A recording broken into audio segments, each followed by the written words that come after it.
Not saying this is the correct way to do this or the best way to do it. Just saying this is how I'm doing it, okay? How low can you go? How low can you go? How low can you go? Howdy folks, welcome back to the TACUNDRA build series here on the Whip Bash channel. I've been doing a lot of test fitting here off camera because I'm just moving this thing around trying to find the best spot for it. There's a few key factors. First off, I want to slide the engine back as far as possible. Secondly, I want to keep it as low as possible. But of course, I have to fit it behind the firewall of the truck, and I'm trying to keep my air conditioning and my heat. I also have this steering shaft that's gonna come into play a little bit, but I think that's gonna be able to clear as soon as I cut this little bracket off, and I might have to notch out the bracket here once I get that welded in. That's not a big deal though. Damn it. That's no big deal though. Damn it. Okay. Also, I'm trying to keep the transfer case above the bottom line of the frame rails here. You can see where I have it right now. It's actually hanging down just maybe an inch. And that's because I'm planning to drop the engine down a little further, which is going to teeter that up because I have it laying here.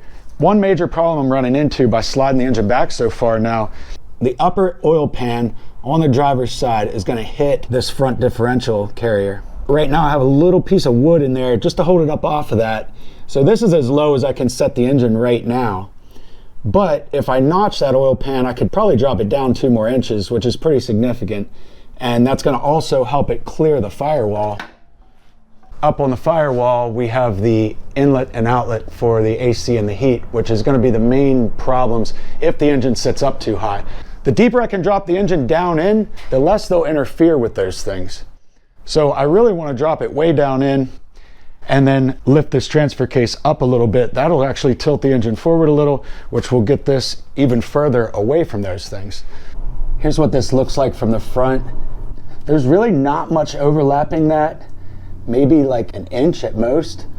So it's not going to need a huge notch taken out of it. Just so you know, I did experiment with offsetting the engine a little bit, you know, to this side, or even twisting it a little to make it drop down in there, but it's just not gonna work. And if I twist it this way, it actually drops the transfer case down lower. It's too bad it didn't work out the opposite. You know, if I could twist it this way, it would lift the transfer case, but I'm not gonna do either. I think the best solution, although it's more work, is to notch the oil pan out. I'm probably gonna lift this back out of here now and pull that upper oil pan and see if I can notch it. I pulled up some pictures of it on the internet and it looks like I'm gonna be able to do it. There is an oil passage there, so I'm gonna have to leave just a little bit for that oil to flow, and then I'm gonna notch it in and down and should be able to drop this down another 2 inches. And while I'm at it, I got a repair I gotta do now. I guess from having this sitting here, it's damaged something. I don't know if it cracked this or what, but this just started leaking yesterday. I realized I got the weight of everything pushing down on that, but I didn't think that was gonna happen. I can't even tell what's going on there. It just seems to be leaking out of the seal. I'm gonna go ahead and pull this whole engine back up out of this thing so I can get these oil pans off, get this thing straightened up. We got the engine pulled out now. We disconnected the transmission and we dropped the little oil pan off here because there is one bolt right up inside here that holds that oil pan up, the upper oil pan that is. There's 6 bolts over here, 7 on the other side. There's actually, the 7th bolt is up inside here. That's why that has to drop first. We're gonna try to drop it out without pulling the whole faceplate off the engine. Don't know if it'll work yet or not, but we're gonna give it a try. I also point out, if you do this, you also gotta take a bolt out here from the alternator bracket. A couple bolts here that hold this harness up. And what was on this side? These 2 lower well, no, the front one can stay. This one had to come out though because that goes into that oil pan. And oh, this little sensor, I had to take a little shield off there and twist the sensor a little to get up to this bolt. Right now, real time, we're just trying to pry down on this and see if it'll come off. I know this oil sucker travels up through and plugs in here to the oil pump, so we're not sure how that's going to work, if that'll pop out of there or what. We might have to pull these studs out. That's what we're thinking, so we can drop this down just a little and then slide it back. So we're gonna find out right now if this will work or not. Oil sucker. Pickup tube. Oil pickup. We're gonna pull these 2 bolts out too. So, perfect landing. So yeah, these are long ones that go up through right back here. Oh, you wanna try your side? Yeah. Let me get some light on it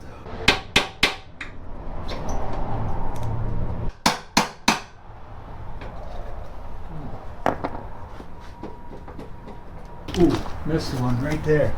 Look at that, you guys. Right up in the front there.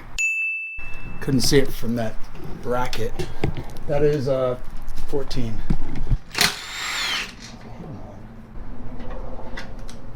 Still feels pretty snug. We're gonna have to take their studs out. We're gonna take these studs out. We got one stud here and one stud on the other side, right up about that spot. To get these two studs out, you need one of these little guys. It's size E, it's called an E8. So this is a size E8. Is it called inverted Torx? I don't even know. Anyway, size E8. There's one stud. And the other one. Luckily, they came out without too much effort.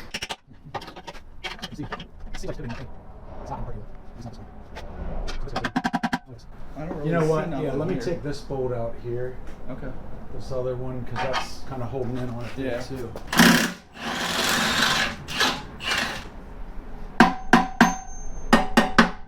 break that bond loose. Oh, that's what it was.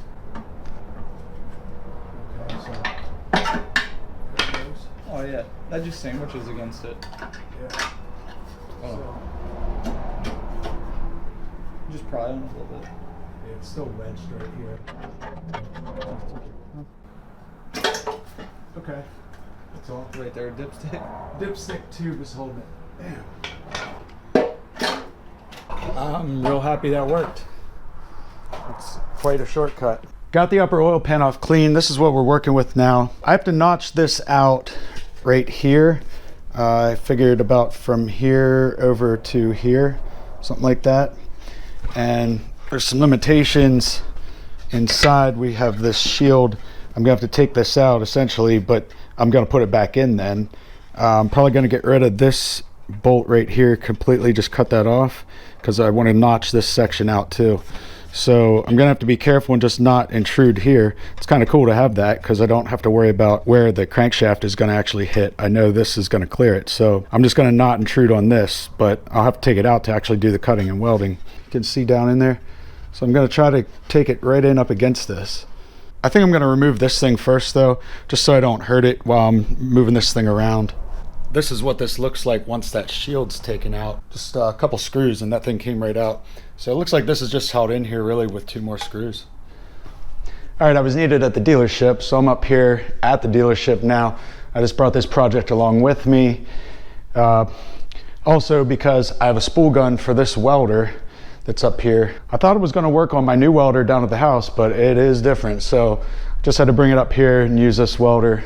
So here's an oil pan. This is what I want to notch. I marked it here pretty good. I'm planning to just come straight in here with a cutoff wheel on the grinder and straight down in here. I got a couple different tools here. I guess I'm just going to kind of wing it. This is something I don't usually get into. And let me tell you, I rarely ever weld aluminum.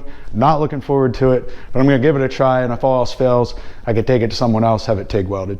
Why don't I have a TIG welder? I don't know. Never learned how to use one either.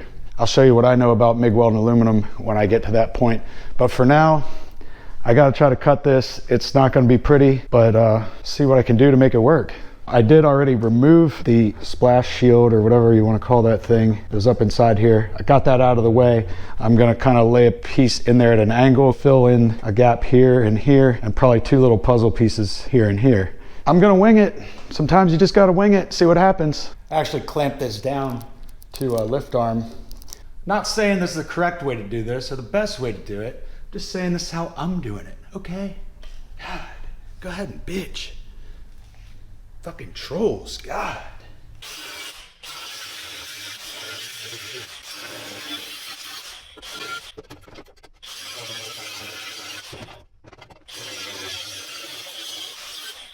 This was the easiest cut, of course.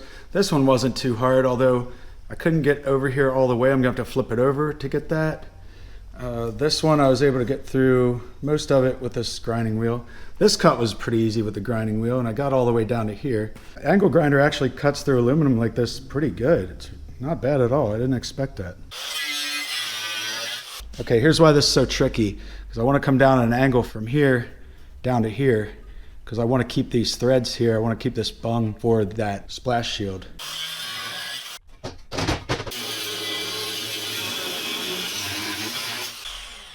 I could probably just break it now. This side's completely loose and it's just hanging on here and here. Yeah, let's break it.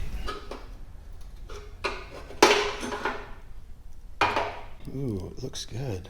Look at this chunk that came out of here.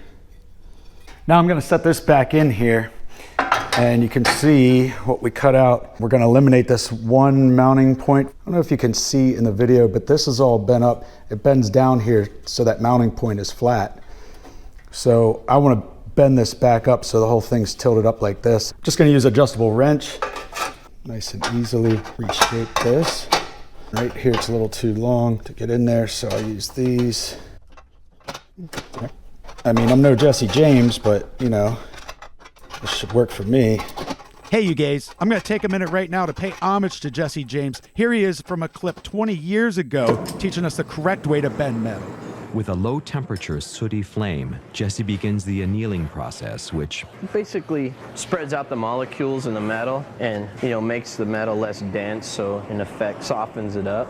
When we get it, it's soft, but it's still pretty hard to bend, and by annealing it, expand all the molecules, and it makes it more malleable, and then you can just like that, makes it like butter soft.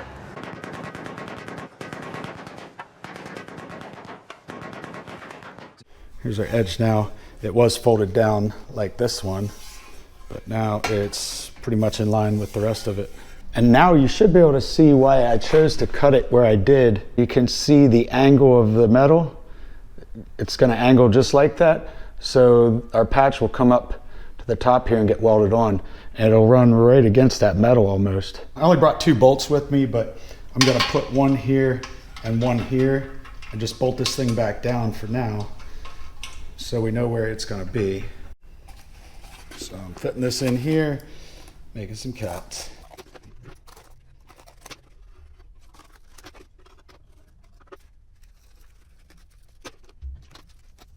All right, how's that look, you guys? You can see up inside how I laid it right against that metal. That way it's gonna be as much clearance as possible out here.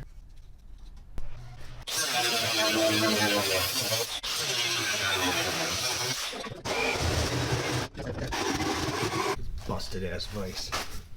I don't know how these guys mess with this shit down here.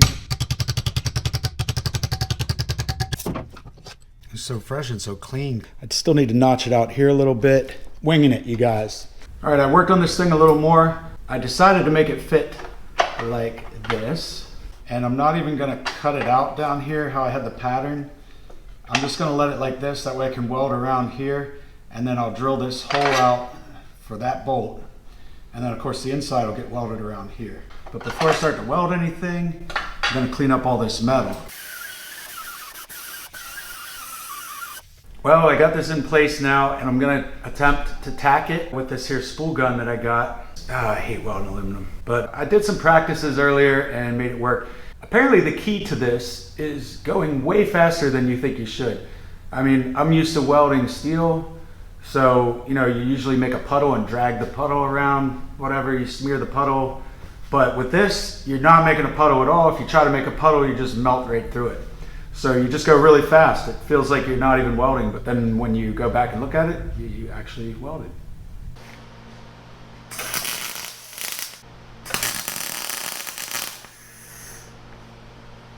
All right, I just made another piece.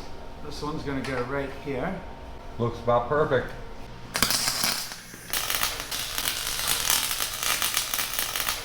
Right Yeah, there, tack little it, nubby. grind it, Oh, there's a little. weld the hell out of it. So now I just gotta weld all this stuff from the outside, and then I'm gonna flip it over and weld it from the inside too.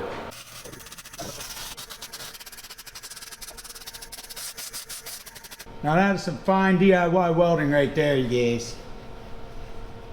Put that on weld porn. Yeah. So here's what it looks like from the inside. It's actually not terrible.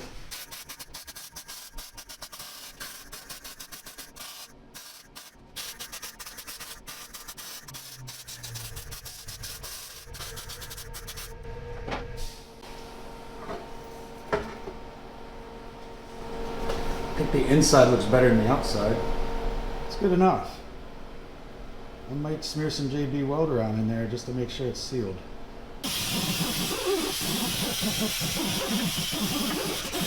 Looks a little better now that I've cleaned it up.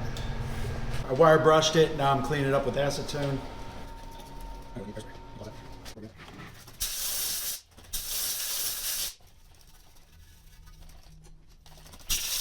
All right, now I'm gonna bust out some JB Quick and smooth this all out just to make sure it's not gonna leak.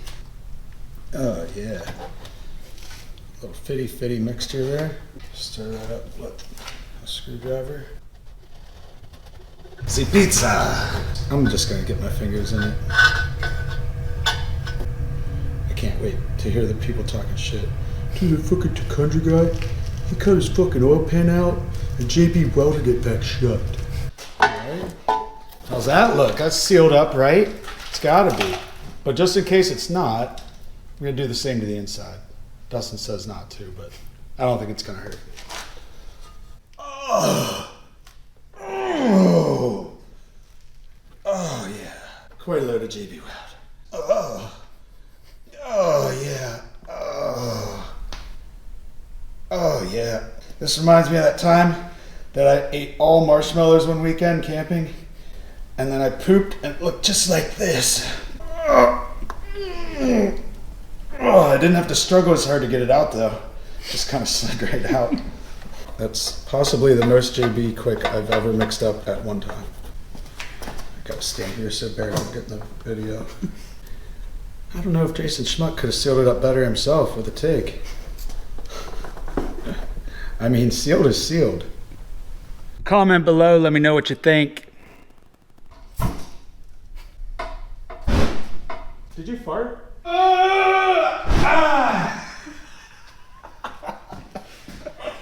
Do another one, it's so great. Get me right when I'm walking by.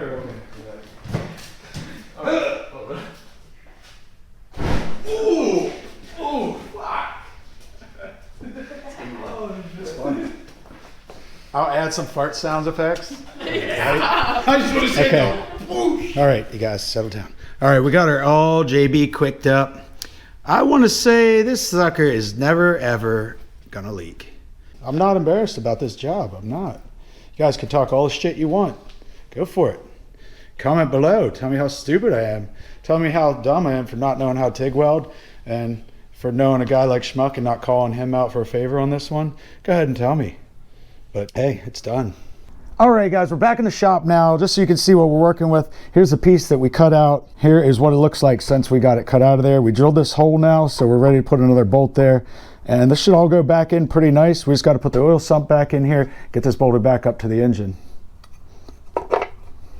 All right, guys, make sure to come back on Tacundra 23. We're finally going to bolt this 5.7 liter Tundra V8 engine down in the second gen Tacoma chassis.